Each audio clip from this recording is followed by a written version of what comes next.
I'm silly and I'm grown and it makes me the silly grown up. Hey, this is B from Silly Grown Up coming to you with a little story type video that I felt that I should share. But before we get started with that, let's talk about my hair. I like the colors and all that, but this is a whole other video, but it looks so gay. I cannot style it for shit because it's a journey. That, like I said, that's another video. But it looks like poop. And that is the reason I haven't even been making like the 5 million videos that I've been supposed to have already made. Blame it on my hair. But yeah, just take a quick second to get it out of your system. I cannot style it. I'm so gay when it comes to that. Okay, this is the best that I could come up with. And forgive me, but this is what you gotta look at for the next however long. So, today, my little story is going to be about when I came from Brazil to America. It's my own version of coming to America. Brazil edition.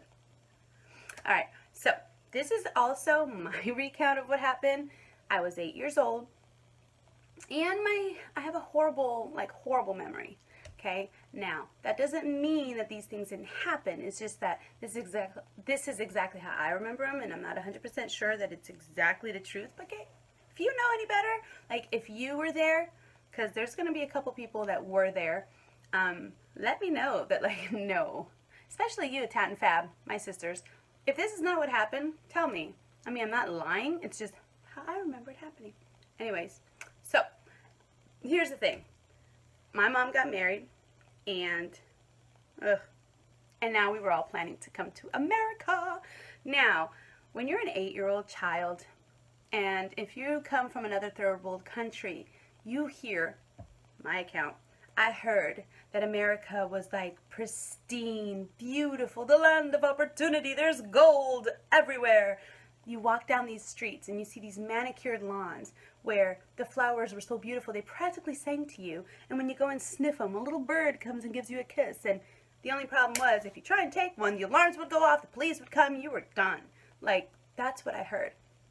Now, that's not what kept me from wanting to come to America. As an 8-year-old, I was comfortable in my environment. I had my friends, I had my dancing and my music, my language, and I just did not want to come. So initially, the day of us supposed to leave, everyone's saying goodbye and getting in the cars, and I ran upstairs to Gianna's house. Diana, sounds cooler in Portuguese.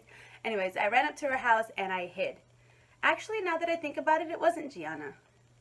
It was Marcela. It was Marcela, I think, but if you're watching this, whose house did I run into? Anyways, I ran and I hid under their bed, is what I remember. So after them looking for me and stuff like that, they found me, I cried, and we left. Now the thing is that it was me and my 2 older sisters that came on that long airplane trip, and we landed in America. Now guess who came to pick us up? It was this British man. I suck at accents. My stepdad. So here we are in a whole new land with learning a whole new language, and now we have to hear it from this guy who's talking like this, or however he does it, because he's so much better at me. So he picks us up, and mind you, he doesn't really speak Portuguese, and we didn't really speak English. Obviously, give or take the 10 to 20 words that you're supposed to learn and stuff like that. Obviously, we knew each other, but we still didn't communicate very well. So we're all in the, driving home, and it's just like, so. And somehow he decided we were hungry and that we wanted to eat. So he takes us to an American fast food joint, and I think it was Burger King, but deep down I also want to say that it was like Arby's. All I remember it was like La Mesa area, Prospect Street. I don't know. Maybe I'm wrong, but that's what I remember. All I know is he gave us cheeseburgers and orange juice. I don't even know if there were fries. I don't think they mattered at this point. You know why? Everything was fine and dandy. We were sitting there in an American restaurant, fast food place. We had American fast food, and we were eating, and everything seemed okay for the moment. Until I took a bite. I'll never forget that first bite. That made me question my whole entire life in this whole country that I had just committed, not by choice, to move to. there was a pickle in my mouth. And now, oh, I don't know why they were even invented. I don't think that pickles existed in Brazil. Maybe now because it's cool, because American fast foods have it, but I swear to you that when I came to America, pickles did not exist in Brazil. So therefore, I was horrified. Now, I was also taught to be nice and to not, to not spit it out, to just, so I'm sitting here, I'm looking at my sisters like, what the fuck is in our mouths? What are they trying to do to us? We're being poisoned. He just wants us gone. He only wants mom. And what do I get from my sister? Eat it. Just eat it. And I'm like, but I hate it. And so, whatever. I don't remember if she allowed me to take it out slickfully and put it in a napkin and throw it away. All I know is that you will not get me to eat a pickle. They are the devil. And they're just gross. So that right there made me very leery of this happening country that I was just moving to. Then comes the orange juice, which I try to, drink it down to mask that flavor of the pickle. Why was it so disgusting? This orange juice was not orange juice. Like in Brazil, everything's freshly squeezed. Like orange juice came from an orange. You got juice from it. Like, oh, this thing was so disgusting. It was bitter. It was not sweet. It was not orange. I don't know what the hell it was. But I'm telling you right now, guys, if I could have gotten right back on that plane and went back to Brazil at that moment, that would have done it for me. That killed it. Like, bleh. Anywho. So that's that, okay? Now, remember the fact that I was 8 years old. 8 years old, left Brazil. I have an 8-year-old right now, and I don't think she would succeed very well in 4th grade, which is what they did to me. They put me in 4th grade, didn't speak the language, didn't know anything, and here I am, just hanging out in this classroom with all these Americans who, they were all predominantly white, and I was like this little dark, little weird creature that nobody understood at the moment, and I just sat there and smiled every day, went to class, and I literally heard, womp, womp, womp, womp, womp, womp, womp, womp, hello, womp, womp. That's it. So my days were pretty simple, I guess, and I tried to stay out of trouble, except for the fact that, for whatever reason, we were all sitting around, our desks were all put together, and we were stapling something. We had a project or something that we were doing, and they were passing around the stapler so we can all staple. Now again, where I could absolutely be wrong, but in my world, there was no staplers in Brazil. I had never seen this contraption before. So here I am, I see the person next to me staple their thing, and then I see the result. Their paper's now together. Pretty neat. So I take it and I staple, and I was like the last one. Like the stapler came to me and it stayed on my desk because you're supposed to go turn it in. So I'm here now listening to the teacher, and under my desk I'm sitting here literally like opening it up, see all the staples. I see that spring that looks like it's about to eat me, and I'm just messing with it because I'm fascinated.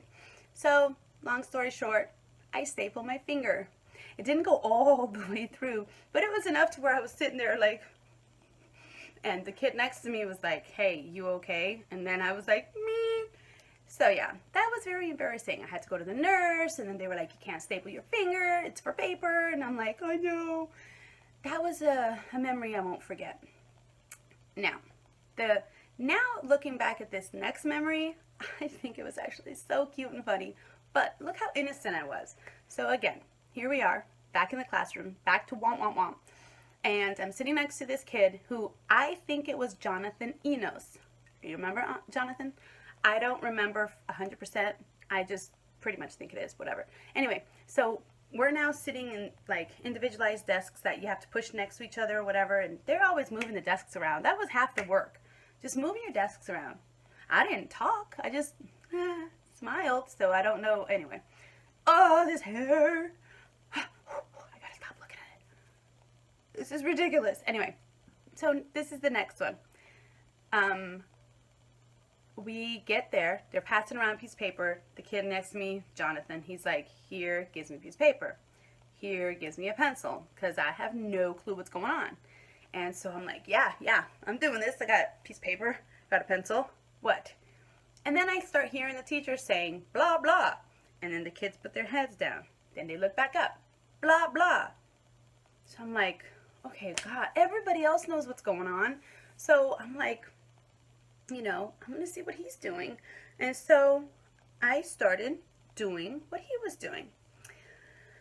But apparently that wasn't very good because my dad got a phone call, and then my mom was already here at this time, and they basically told me that I should not be cheating. And I'm like, I don't even know what cheating is. What are you talking about? And they're like, well, the teacher called and said that you had copied the kid next to you's spelling test. And I'm like, I did no such thing. I don't know what you're talking about. I don't even speak in that class. Long story short, the teacher said Bianca copied, Jonathan's spelling test, and my parents were like, oh my God, that is so embarrassing. What happened? How do you know? Or what, what? And she's like, well, I mean, the thing is that my handwriting was very different because in Brazil we all learn cursive, but our cursive is a little bit different. So anyway, so I had my little cursive handwriting and I was doing it, and she said, first of all, the handwriting was completely different than anybody else's in our classroom, so I figured it was her. And then second of all, there was 2 Jonathan Enoses that turned in their spelling test. So long story short, I even copied his name on the piece of paper. The top right, you're supposed to put your name and the date. Well, I didn't get that yet because, again, I literally sat in the classroom every single day and was just womped at. Womp, womp, womp. Nobody said anything, nobody tried to say, here, do this, put your name. Even Tarzan and Jane got the whole Tarzan, you, Jane. I didn't get none of that. And I was a person, whatever. But, yeah, so, was that you, Jonathan? I don't know. But anyway, now the funniest thing about it too is in Brazil, the way that things are different. In Brazil, this right here, it means go take it in your, back there. Take it in your ass. So kids were mean. Kids were mean back then. Kids are mean now. Like I said, they asked us if we ate monkey brains, what we wore, if we were little animals, blah, blah, blah. It was whatever. I'm over it. But they'd be like, hey, you're so stupid. You're ugly and you should go jump off the bridge. How about that? And I'd be all, I don't even understand what you're saying, but yeah. But now I know that it's A-okay. So it was a little bit embarrassing, but that's my thing. I mean, I graduated at 16, so I can't complain. I won't say that I went to the top of my class and now I have a PhD. No, I'm still a grown-up. That's what I am, not no PhD. But that's my little story that I remember coming to America from Brazil. Wow, stare at this cute little puppy for a second, because after those words, I literally just died. I went off and I don't know what happened to me. So I just wanted to say thank you for watching, and please comment, subscribe. Let me know where you came from and how your experience was. All right, thanks for watching. Love you long time.